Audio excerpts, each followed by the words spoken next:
Hello everyone, it's Cookie Lou in Arizona. I just got off the phone with one of the supermarkets that I occasionally shop in, and a lot of us use this supermarket chain.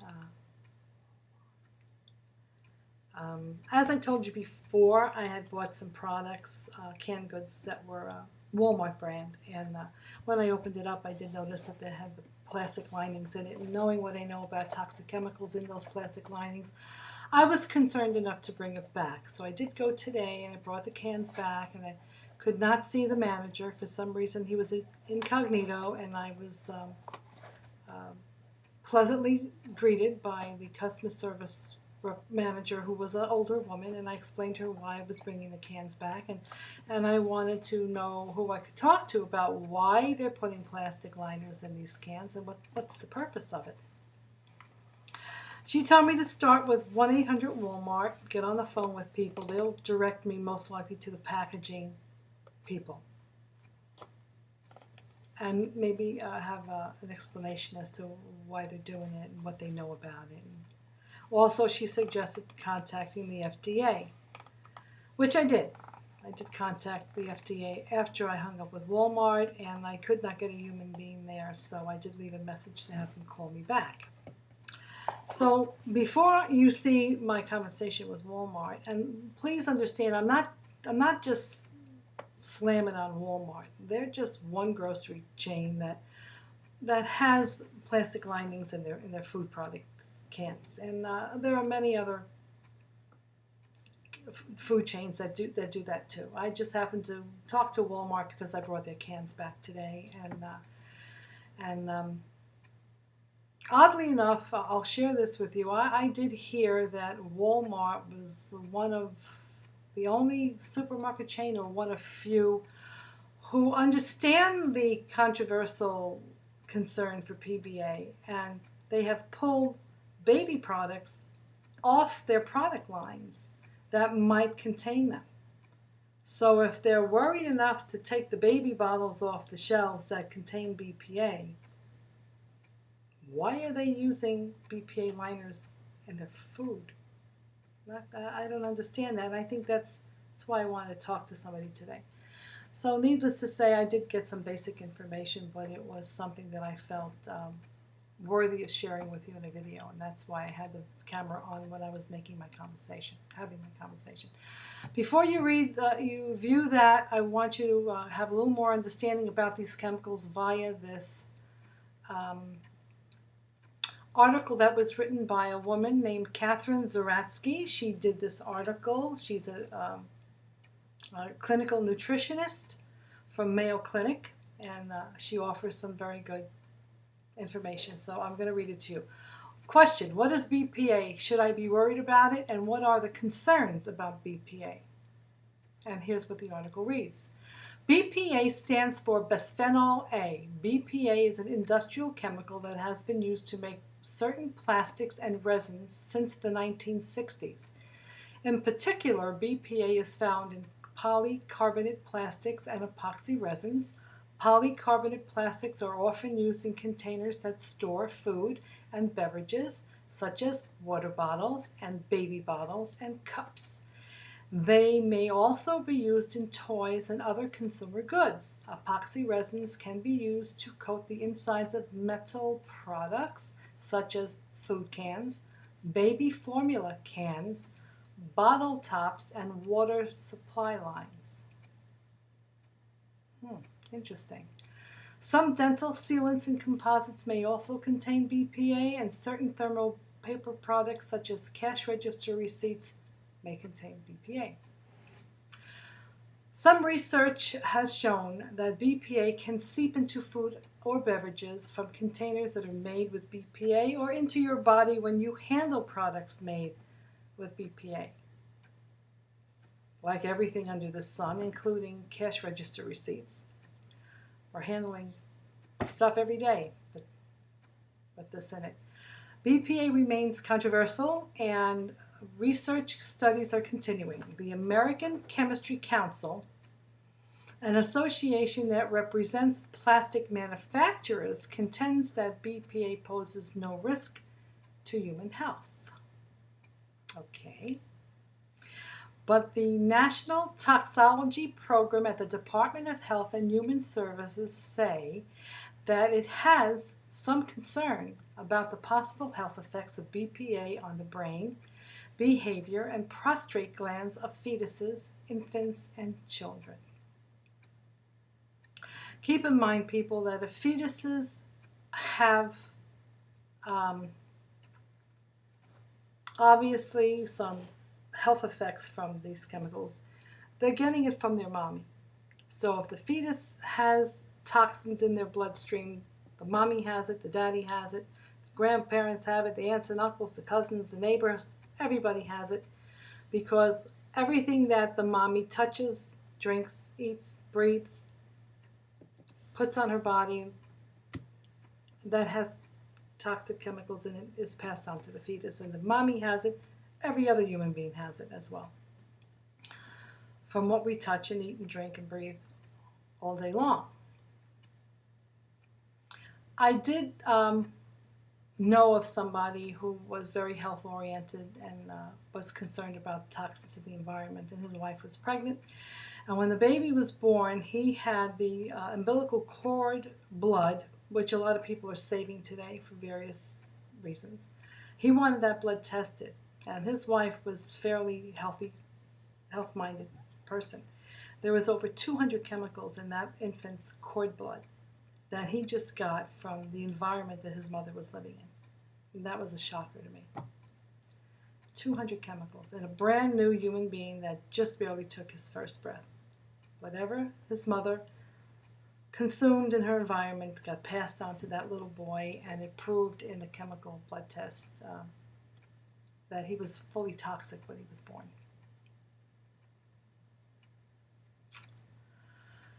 Getting back to the National Toxicology Program that have concerns about the effects on infants. Their level of concern is midway on its 5-level scale, which ranges from serious to negligible. So they have a 5-level scale. I'll choose this here, 5 levels. 5-level scale that goes from serious to negligible, and everything in between leaves us to midway, which is just about here. This is their level of concern. Right here, people. Doesn't look too good, does it? So on their 5-level scale, which ranges from serious to negligible, that's where they wind up. The Food and Drug Administration now shares this level of concern and is taking steps to reduce human exposure to BPA in the food supply by finding alternatives to BPA in food containers. Now, this is interesting. If they're the FDA and they are that concerned, instead of looking for alternatives in food packaging, they should stop all this plastic lining that contains BPA and phthalates and other toxic chemicals from being in containers that house our food. They should say, stop. No more. No way, Jose, are you going to continue lining your cans with BPA plastic when we feel that there is a strong concern on health and safety issues. Why isn't the FDA stopping that? Instead, they're spending their time supposedly looking for alternatives? That doesn't make any sense. Something's fishy here. In the meantime, if you're concerned about BPA, you can take these steps to minimize your exposure. Seeking out BPA-free products. This may not always be easy to do. Some manufacturers label their products as being BPA-free, such as our blender bottles, as I told you, that has a sticker on it. And we use a lot of them in this community, so I certainly hope they are free from BPA, as that little sticker says it is. If a product is not labeled, keep in mind that most aluminum cans and bottles having linings that contain BPA, while steel bottles or cans do not. Polycarbonate plastic is generally hard, clear, and lightweight. It often has a number 7 recycling symbol on the bottom. Now, when I read that, I pulled this out of the garbage. I showed this to you the other day. It's some tequila rose. It's a strawberry flavored liqueur, and it's delicious. This is it's hard and it's plastic and it's lightweight, but it's not a clear plastic, as you can see. And this is recycled with a number 7. So this is a product I will no longer be consuming, apparently, because it's a number 7, and that's a bad plastic.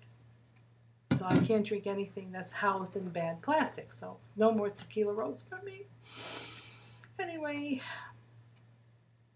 microwave cautiously. The National Toxicology Program advises against microwaving polycarbonate plastics, although the American Chemistry Council says this is safe. The plastics can break down according to the National Toxicology Program. Over time, it breaks down, possibly causing BPA to leach into the food, and I know this is a God-given fact. It does do that. But in these articles, in order to save your ass, you have to say possibly, but we know it does. Wash safely. The National Toxicology Program advises against washing polycarbonate plastics in the dishwasher using hot water and harsh detergents, although the American Chemistry Council says this is safe. Use alternatives such as glass, porcelain, or stainless steel containers for hot foods and liquids. Do not use plastic for these food sources if possible. Cut back on cans. I think that's our only alternative, my friends. Reduce your use of canned foods since many cans are lined with BPA containing toxic resins. This is what I'm doing. I was never much of a canned food person, coming from an Italian family and having a Mediterranean food background. We're known for fresh vegetables and foods, and but I do use canned foods for conveniences, like we all do. And I do a lot of crock pot cooking, and sometimes I just find it easier just to cook something quick and use some canned vegetables, and I won't be doing that at all anymore. I mean, there are certain cans that I know for a fact are not lined with plastic, and I will continue to use those canned products occasionally. Like I showed you, the Progresso soups do not have linings in the cans. The tuna fish Bumblebee is the one I was using, has lining. The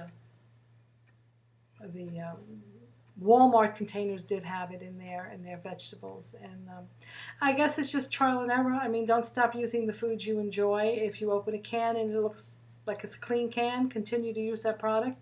If it is obvious that it has a plastic liner in it with BPA coating resins, you do what you feel is safe for you and your family. If you want to continue to use it, that's your choice. If you do not, then just write it down as an unclean can and move on to another product. So anyway, I did call the FDA. Like I said, I didn't get a human being on the phone, but I left word for them to call me back. And I also did something. I tried to contact Laughing Cow, and I did contact them, and I did write I sent them an email, which is right here, explaining that I give them gold stars and lots of hugs and kisses for using this product packaging. That I'm the weight loss community, and there's hundreds of thousands of us here that like Laughing Cow little creamy wedges, and we love our little Bluebell cheeses, Baby Bell cheeses. And I always say Bluebell because that's my favorite ice cream, and it's embedded in my brain. But anyway, Baby Bell. So I told them that this is a great eco-friendly packaging that they use for their Laughing Cow products. However, after doing such wonderful things here, they turn around and they do this stupid thing for their Baby Bells, and I don't like this little plastic netting. It strangles the fish, and it's just a bad thing. And I suggested that they reconsider using this. If they can do this, so well, they can do something better with this. So anyway, if and when they get back to me with a reply, I will be happy to share that with you. It was a very nice, well-written email, and I just explained about what that type of packaging does to the environment and to the marine life, etc., and suggested that they have a mandatory meeting and have everybody sit down and watch a few of those documentary films I keep recommending. Bagit, B-A-G-I-T, and Plastic Planet. It gives you all the information you need about how to protect yourself and what plastics really are. And truthfully, there's a lot about some of the compounds that are secret, and we don't know what's in them. There's so many compounds of plastic we don't know. And the manufacturers, like people like Walmart and Albertsons and Fry's and I don't know, Publix and any other food chain, they don't know what's in these chemical compounds, in these plastics. They don't know. You know, the people that make the damn cans don't even know what's in the plastic. They just make the cans and they sell them to Walmart, and Walmart will process their foods in it and deliver it to the store, and the manager of the store doesn't know piss from shit about what's in the cans, I'm sure. And we sure as hell don't know piss from shit about what's in the cans either, because it's not on the can. You have to call somebody up to find out that it is, in fact, lined with a toxic chemical, which you will hear all about on my next video, my conversation with Walmart. So I hope that you're getting some use out of my information, because I'm having a little fun kicking the corporate devils in the ass a little bit, at least just by talking about it and requesting information and demanding to know, what the hell are you doing? You know, this is our food. What the heck are you doing? You know, give me an answer. I want an answer, or I'm not going to shop there anymore. Plain and simple. And I suggest that you think about doing the same. So adios, my dear friends. I love you dearly, and I hope that what I do and say in honor of our friendship and our co-sister and brotherhood that we share on this channel. I do it for my health, I do it for your health, and I hope that you appreciate that, and that you appreciate me, and that you don't think I'm some kind of a nagging pain in the ass, because I don't mean to be. So anyway, so long, people. Have a great day, and choose your foods safely.